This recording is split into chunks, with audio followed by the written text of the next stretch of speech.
Capítulo 4 – Aventura de mulher. O ano 233 desdobrava-se, célere, sobre o drama das nossas personagens.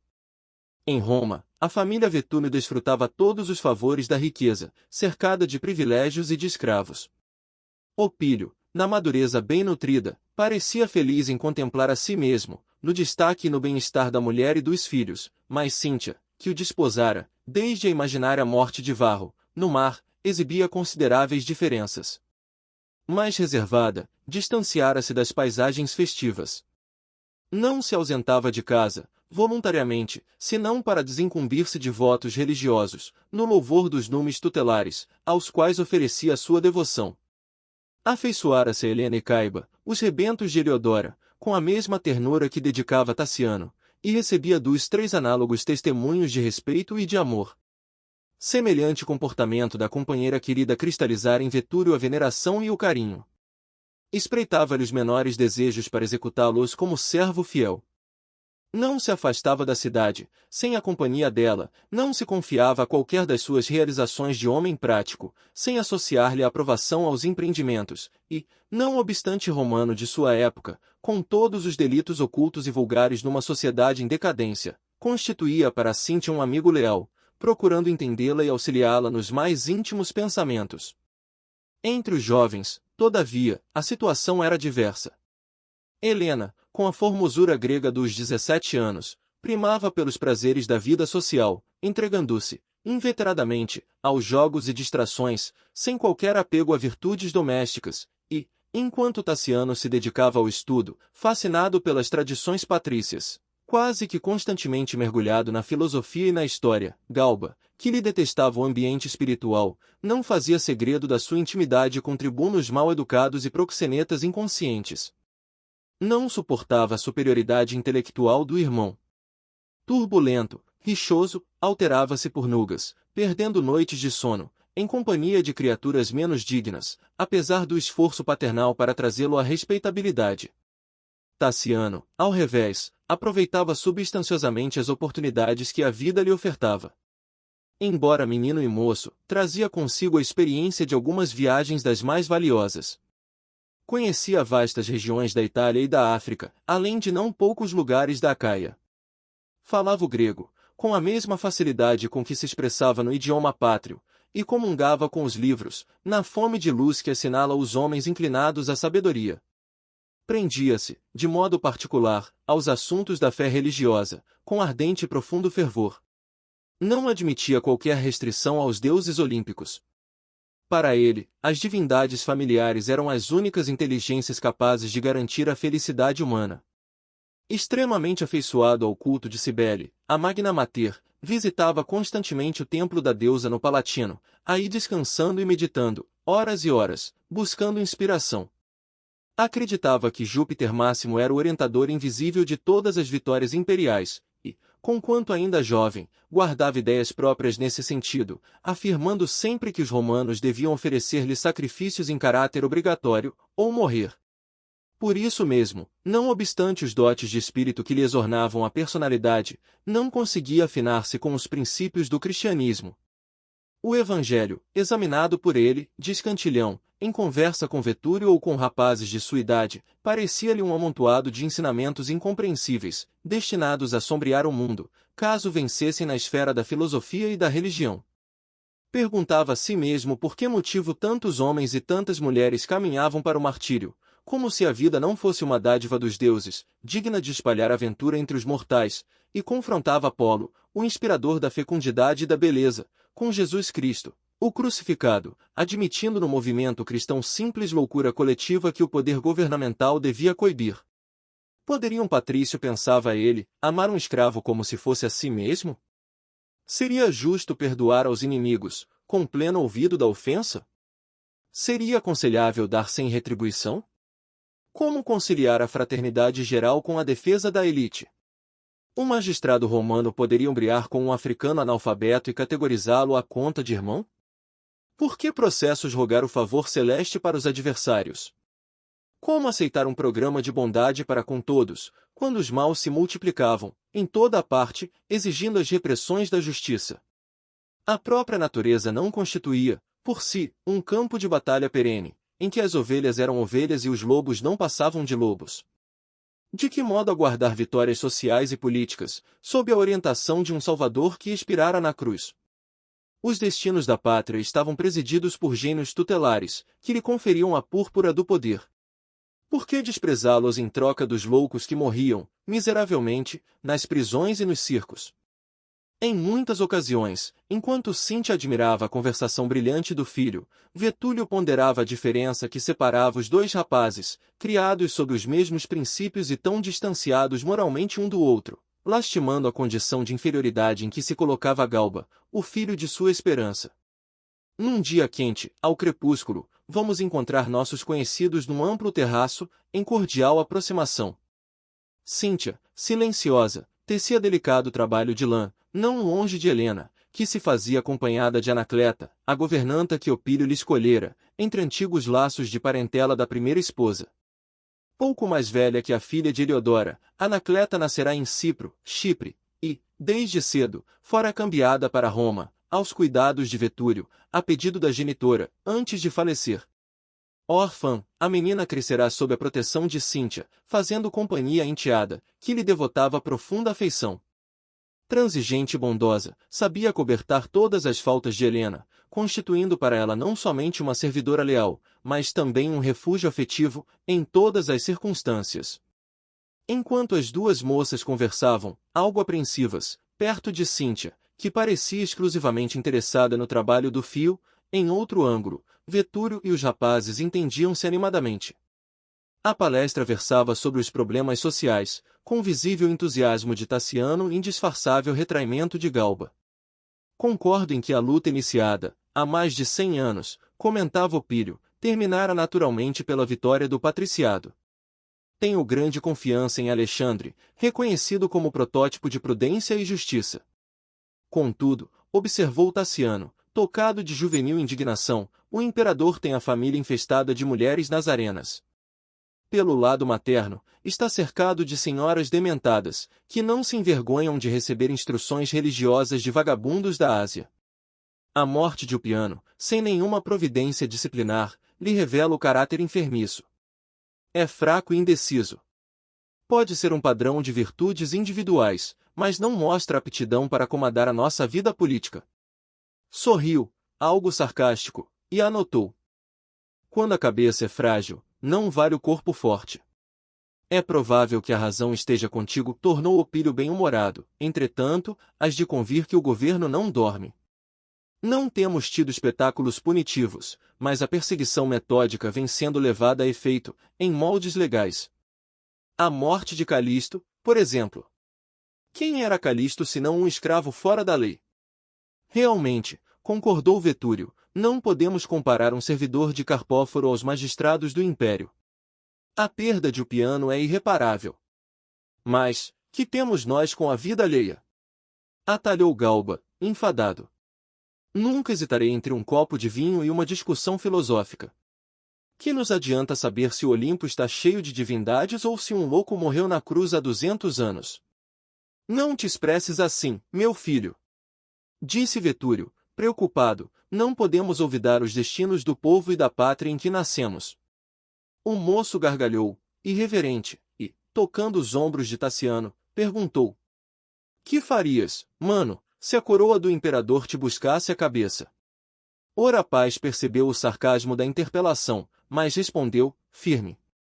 Se me fosse confiada qualquer tarefa administrativa, não somente exterminaria o cristianismo, aniquilando-lhe os prosélitos, mas também todos os cidadãos relaxados e viciosos de que as nossas tradições se envergonham. Galba corou, buscando o olhar paterno, como pedindo reprovação para o filho de Cíntia, mas notando a firmeza com que Opílio, em silêncio, o censurava, pronunciou algumas interjeições desrespeitosas e afastou-se. A essa altura, Helena e Anacleta retiraram-se, de rosto sombrio, em direção ao jardim. Reparando que a jovem enxugava lágrimas, Tassiano esqueceu-se dos problemas sociais que lhe escaldavam a cabeça e indagou do pai adotivo sobre as razões de semelhante transformação da irmã, habitualmente despreocupada, sendo então informado de que o jovem Emiliano Secundino, de quem a moça se aproximara com grande esperança de ligação afetiva, fora assassinado em Nicomédia, segundo notícias chegadas por um correio de horas antes. Taciano comoveu-se. Conhecia o rapaz e admirava-lhe a inteligência. Como quem se valia da hora azada para entendimento difícil, Vetúrio abeirou-se do enteado, com visível emoção, e falou-lhe, em voz baixa. Meu filho, os anos ensinam-nos, pouco a pouco, a necessidade de refletir. Gostaria de ter em Galba um continuador seguro de meu trabalho, entretanto, sabes que teu irmão, até agora, não se decidiu pela responsabilidade. Apesar da verde juventude, é jogador e richento quanto mais. Tenho estudado com tua mãe os problemas de nossa família e admito que precisamos de tua cooperação nas Gálias, onde as nossas propriedades são importantes e numerosas. Possuíamos, em Viena, um amigo prestimoso na pessoa de Lamprídio Treboniano, mas Lamprídio morreu, há tempos. Alésio e Pontimiana, nossos fiéis servidores em Leão, estão velhos e fatigados. Perguntam, incessantemente, por ti aguardam-te a presença, a fim de que sejas ali o meu representante legal. Opílio fez ligeiro intervalo, verificando o efeito de suas palavras, e interrogou. Concordarias em seguir, ao encontro da preservação de nosso patrimônio provincial? Nossa residência leonesa, a meu ver, é mais confortável que o nosso domicílio de Roma e a cidade desfruta a estima das famílias mais representativas de nossa nobreza. Estou convencido de que farás valiosas relações e encontrarás grande estímulo no trabalho. Nossas terras produzem regularmente, mas não devemos relegá-las ao abandono. O rapaz mostrou-se satisfeito e observou. Várias vezes minha mãe me tem falado sobre essa transferência. Estou pronto a obedecer. O senhor é meu pai. Vetúrio sorriu, confortado e aduziu. Mas, não é tudo. E, fixando nele os olhos com insistência, interrogou. Já pensaste em casar, meu filho? O moço riu-se, acanhado e explicou. Positivamente, os livros ainda me não permitiram qualquer excursão mental no assunto. É difícil sair da intimidade com Minerva para ouvir qualquer conversação de Afrodite. O tutor achou graça e prosseguiu. Para todos nós, porém, chega invariavelmente um instante de madureza interior, que nos impele ao refúgio do lar.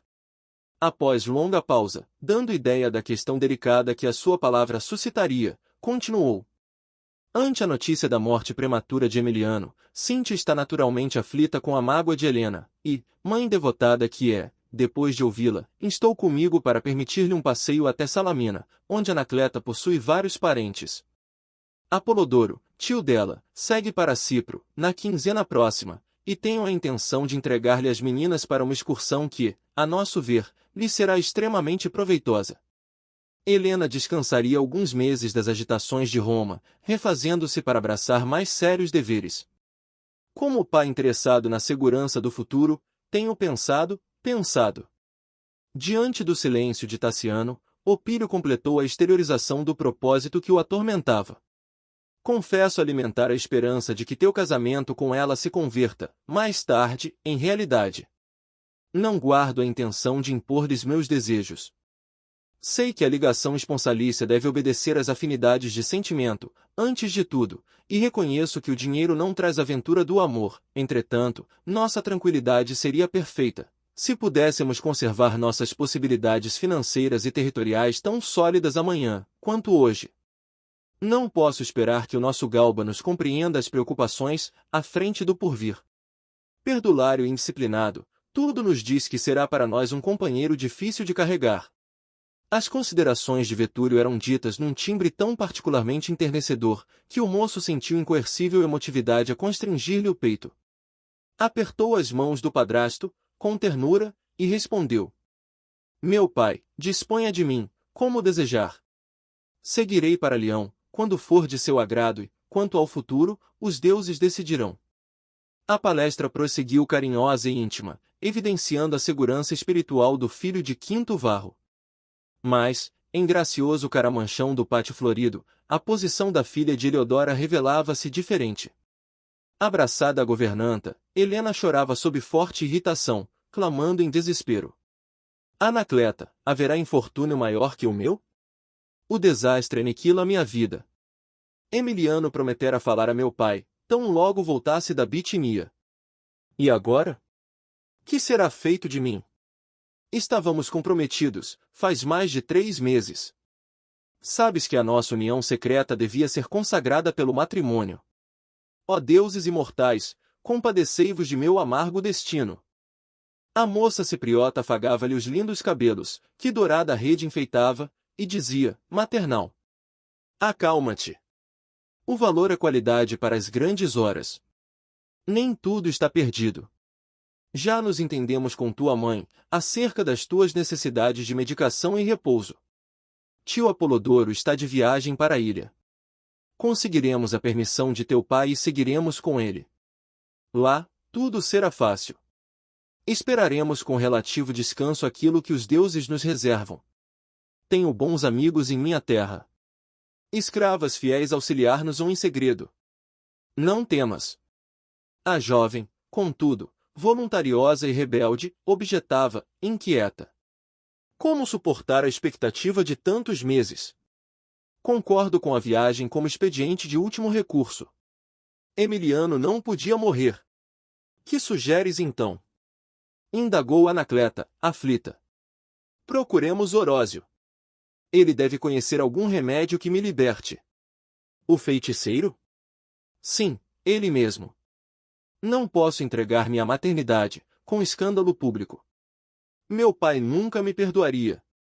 A governanta, que lhe conhecia a luta interior, tentou apaziguar-lhe a alma opressa. A menina, porém, a recriminar-se, em pranto, só muito tarde se recolheu aos aposentos particulares, não conseguindo a bênção do sono. Noite inteira, suspirou e chorou, atribulada. Embora relutando, Anacleta conduziu-a, pela manhã, à residência de Orósio, um velho de vil aparência que se escondia em miserável casebre do velabro. Encarquilhado, entre pilhas de raízes e vasos diversos, transbordantes de tisanas de odor desagradável, recebeu as visitantes, procurando sorrir. Helena, que se ocultava com o nome suposto, tentou explicar a razão que as trazia. Não era a primeira vez que o procurava, esclareceu, atenciosa. Em outra ocasião já lhe rogara socorro, com êxito, para certa amiga desamparada. Agora, pedia para si mesma. Achava-se doente, desesperançada, aflita. Desejava uma consulta aos poderes sobrenaturais. O mago recolheu, cuidadosamente, as moedas que a moça lhe oferecia, por remuneração antecipada, e sentou-se à frente de uma trípode, sobre a qual uma concha simbólica deixava escapar balsamizantes espirais de incenso. Orósio repetiu algumas fórmulas em idioma desconhecido para elas, estendeu as mãos descarnadas para a trípode, de membros inteiriçados, cerrou os olhos, exclamando: sim. Vejo um homem que se levanta do abismo. Oh! Foi assassinado. Mostra larga ferida no peito. Pede perdão pelo mal que lhe fez, mas declara-se ligado, há muitos anos, ao seu destino de mulher. Chora. Quão amargosa é a dor que lhe explode no pranto! Que lágrimas densas prendem essa alma ao lodo da terra! Fala de alguém que nascerá. Estende os braços e roga socorro para uma criança. Depois de ligeira pausa, inquiriu o velho em transe. Oh! Sim, tão jovem e será mãe? Por todas as bênçãos que descem das divindades, ele súplica de joelhos para que a senhora lhe poupe mais uma dor. Não se desfaça do anjinho que tomara nova roupa na carne. Nesse ponto da estranha revelação, Orósio cobriu-se de tremenda palidez. Suor abundante corria-lhe da face. Parecia escutar, atentamente, o fantasma, cuja presença Helena e Anacleta pressentiam, terrificadas. Findos alguns momentos de torturante expectação, o mago retomou a palavra e profetizou. Senhora, não recuseis a maternidade. Ninguém foge, impunemente, aos desígnios do céu. A criança ser-lhe-á proteção e consolo, reajuste e arrimo. Mas, se for consumado seu propósito de desvencilhar-se dela. A voz de Orósio fez-se rude e cavernosa, qual se fosse mais diretamente influenciado pela entidade que o assistia. Ergueu-se animado de misterioso impulso e, dirigindo-se à filha de Vetúrio, afirmou. Então, a senhora morrerá banhada em sangue, vencida pelo poder das trevas. Helena atirou-se aos braços de Anacleta, soluçando agitadamente. Compreendeu que o espírito de Emiliano interferia, ali, para acordar-lhe a consciência na responsabilidade maternal, e, sentindo-se incapaz de prosseguir em contato com a inesperada manifestação, gritou para a companheira. Não posso mais. Arrasta-me. Quero viajar, esquecer. Orósio caíra novamente em torpor, deixando perceber extremo interesse no colóquio com o invisível, mas ambas as moças, apavoradas, amparando-se uma à outra, afastaram-se à pressa buscando a viatura que as esperava, à distância. Helena, em vez de encontrar remédio que a libertasse do compromisso assumido, foi colhida por maior aflição. Tão intensa se lhe exteriorizou a melancolia em casa que o genitor, inquieto, tratou de organizar-lhe o roteiro no mar. Apolodoro, o amigo cipriota, foi chamado para entender-se com a família. Vetúrio e Cíntia, depois de lhe entregarem respeitável quantia, confiaram-lhe as meninas para o longo passeio. Embora garantidas por grandes economias particulares, as moças empreenderam a viagem sem alegria. Profunda tristeza velava-lhes os semblantes. Absortas na contemplação das águas calmas do Mediterrâneo, muitas vezes se encontraram em conversação, quanto ao futuro. Em muitas ocasiões, Helena divagava em silêncio, perguntando a si mesma, seria lícito crer nas palavras que ouvirá? Orósio era um bruxo. O miraculoso poder de que se revestira, a fim de impressioná-la, derivava-se, certo, da influência de seres infernais, ou quem sabe? Talvez que a visão de Emiliano não passasse de simples demência. Achava-se jovem, no começo da vida. Sentia-se no direito de escolher o seu próprio caminho. Não seria mais aconselhável desfazer-se da obrigação que lhe constituía escuro fardo?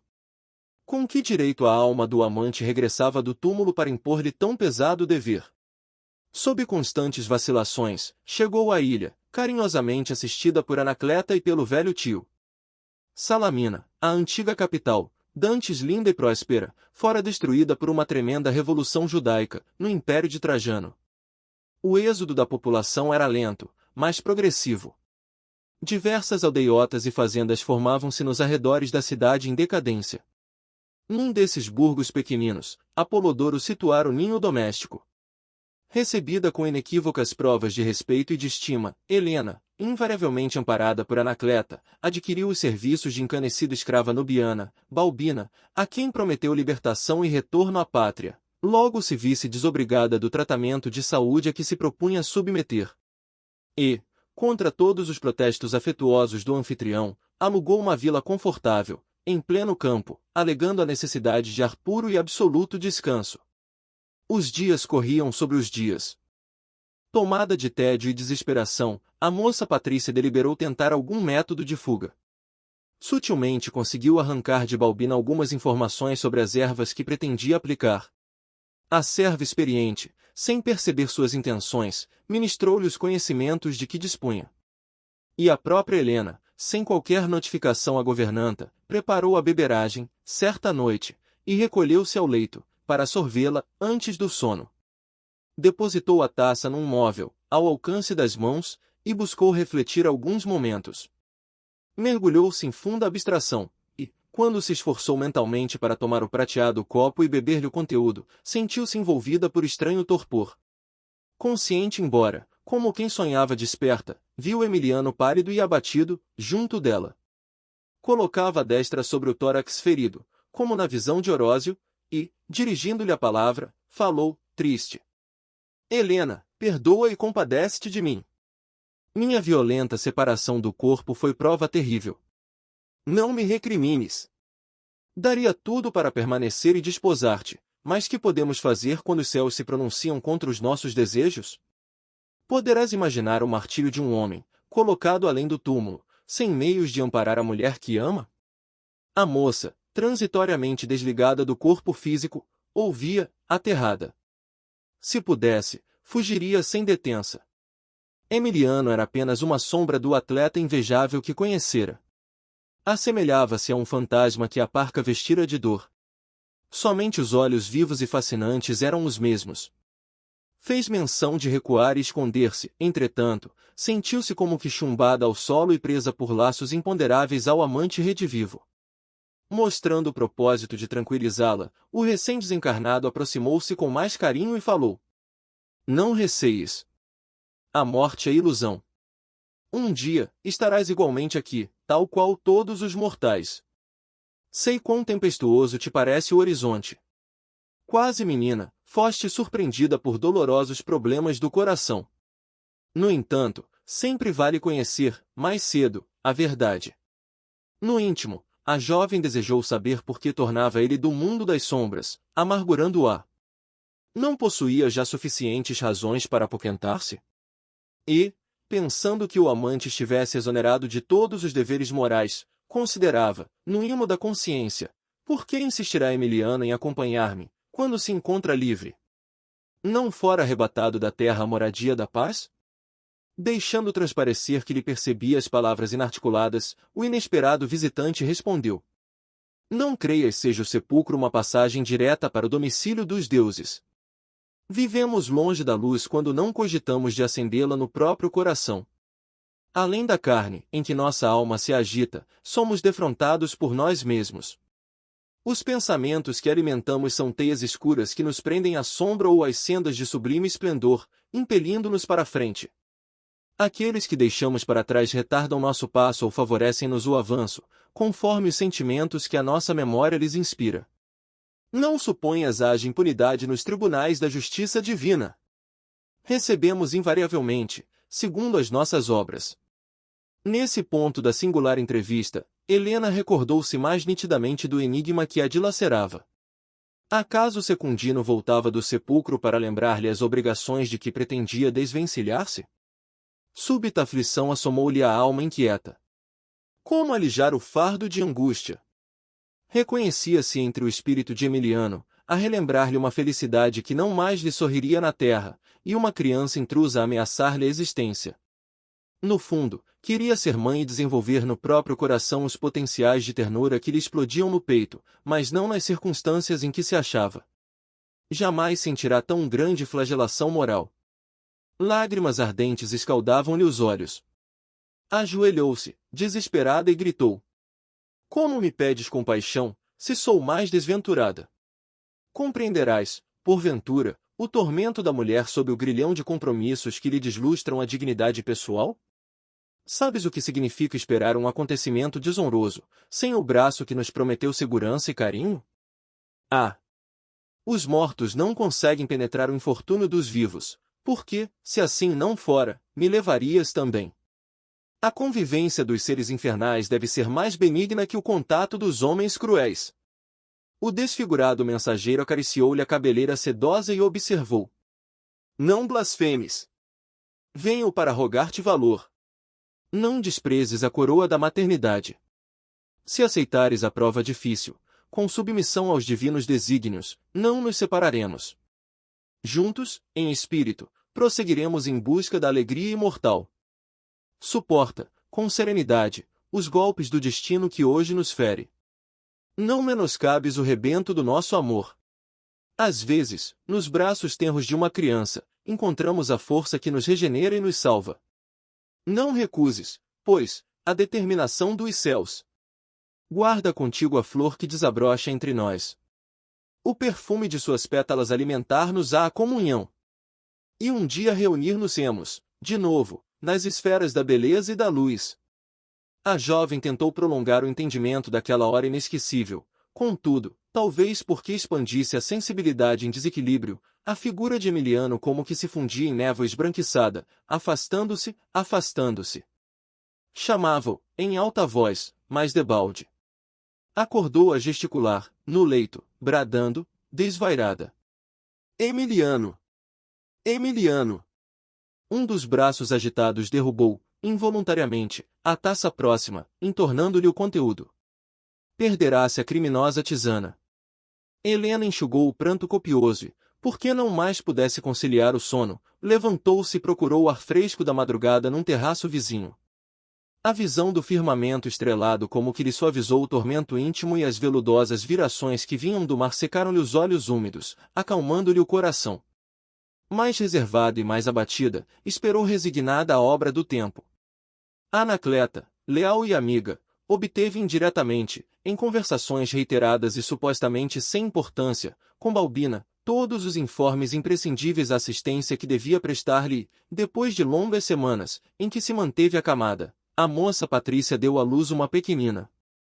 Assistida exclusivamente por Anacleta, que se desvelou pela tutelada na posição de verdadeira mãe, Helena contemplou a filhinha, com insopitáveis conflitos no coração. Não sabia se a odiava com violência ou se lhe queria com ternura. A governanta fê-la notar a coincidência de a menina haver herdado certo sinal materno, uma grande mancha negra no ombro esquerdo. Vestindo-a, carinhosamente, observou.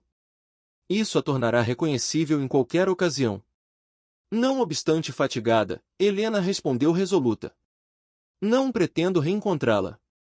Entretanto, conjeturou a amiga, o tempo corre atrás do tempo. Um dia, será talvez possível a reaproximação. Custa-me pensar que nos desvencilharemos de uma bonequinha como esta. Não surgirá um meio. Helena, contudo, atalhou, firme. Ela deve desaparecer. É uma filha que não pedi e que não me cabia esperar. Anacleta, desapontada, conchegou-a, de encontro ao coração, envolveu-a em panos de lã e, em seguida, apresentou-a ao angustiado olhar materno, acrescentando. É tua. Dá-lhe alguma lembrança. Pobre a vizinha. Como se portará na ventania? A moça, estranhamente dominada de pensamentos contraditórios, sufocou as lágrimas nos olhos úmidos e, tomando de móvel próximo um belo camafeu, em que se via a imagem de Cibele, admiravelmente esculpida em marfim, adornou com ele o corpo da pequenina. Logo após, recomendou, decidida. Anacleta, organiza-lhe a viagem. É preciso despachá-la num cesto grande, sob qualquer árvore do campo. Evita confiá-la à porta de determinada pessoa, de vez que não pretendo estabelecer qualquer laço de ligação com o passado, que considero morto, a partir deste instante. Helena, suspirou a moça, com o evidente intuito de aconselhar. Não interfiras, afirmou a jovem mãe, quando o dia clarear, serei portadora de novo destino. Não me fales mais nisso. Saberei recompensar-te.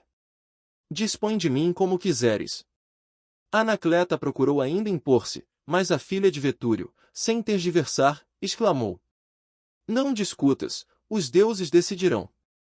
A sobrinha de Apolodoro cumpriu a ordem, choramingando, e, munindo-se de agasalho, saiu conduzindo o pequeno fardo. O dia estava prestes a alvorecer. No horizonte, o sol não tardaria em anunciar-se. Anacleta foi visitada pela tentação de deixar a criança no limiar de alguma herdade, onde conseguisse acompanhar-lhe a evolução, indiretamente. Todavia, embora não concordasse com a atitude de Helena, vivia, por sua vez, na condição de subalternidade. Dependia da casa de Opílio e muito particularmente da menina Vetúrio. Seguir a criança, ainda que de longe, seria trair aflições sobre a própria cabeça. Não desejava abandonar o destaque social da casa de Cíntia. Era exageradamente feliz para perder com facilidade as vantagens de que se rodeava na vida. Contudo, cortava-lhe o coração a dor de abandonar a pequenina completamente à própria sorte. Seria justo entregar, daquele modo, um ser humano, à furna dos animais? Que destino poderia esperar a inocentinha, em pleno matagal? Fitou o rosto miúdo, mal velado pela cobertura envolvente, e a compaixão intensificou-se-lhe ainda mais, em reconhecendo que a menina se deixava conduzir, sem chorar. Soprava o vento fresco, qual se fora uma carícia do céu. A corajosa governanta havia caminhado aproximadamente 3 quilômetros, no rumo de pequeno povoado próximo. Não poderia prolongar demasiado a excursão, sob pena de denunciar-se. Mas, como abandonara, criança aos imprevistos da charneca? Não se conformava a ideia de perpetrar semelhante crueldade. Guardá-la-ia num ângulo de caminho, até que pudesse sentir-se segura. E, em preces, rogava aos numes de sua fé encaminhassem até ali alguém, cuja presença a tranquilizasse. Preocupada, esperou. E, quando a diurna claridade começou a espraiar-se, através dos lençóis de névoa, notou que um homem, como quem cultivasse no campo a meditação matutina, apareceu ao longe, caminhando devagar. A moça ocultou-se, rápida, e a criança, pressentindo talvez o aparecimento de mãos amigas, passou a vagir ruidosamente. O passeante estugou o passo, abeirou-se dela e, ajoelhando-se, junto ao cesto, bradou: Grande Serapis! Que vejo? Um anjo, ó deuses! Um anjo sem ninguém! Inclinou-se, cuidadoso, afagou a cabecinha nua e, erguendo os olhos para o alto, exclamou: Divino Zeus! Há 15 anos conduziste Lívia, minha única filha e consolo de minha viuvez, para a glória de teu seio. Hoje, que me sabes um peregrino sem apoio, ma restituis. Louvado sejas! Doravante não serei mais sozinho. Com extremada ternura, retirou a menina do berço improvisado e apertou-a, de encontro ao coração, sob as dobras da capa acolhedora em que se envolvia e retomou o caminho por onde viera. Os primeiros raios de ouro da manhã desvelaram a paisagem, parecendo que o céu reafirmava sua proteção à terra e os pássaros começaram a cantar, melodiosamente, como se agradecessem à divina providência a alegria de uma criança perdida, que havia encontrado a bênção de um lar.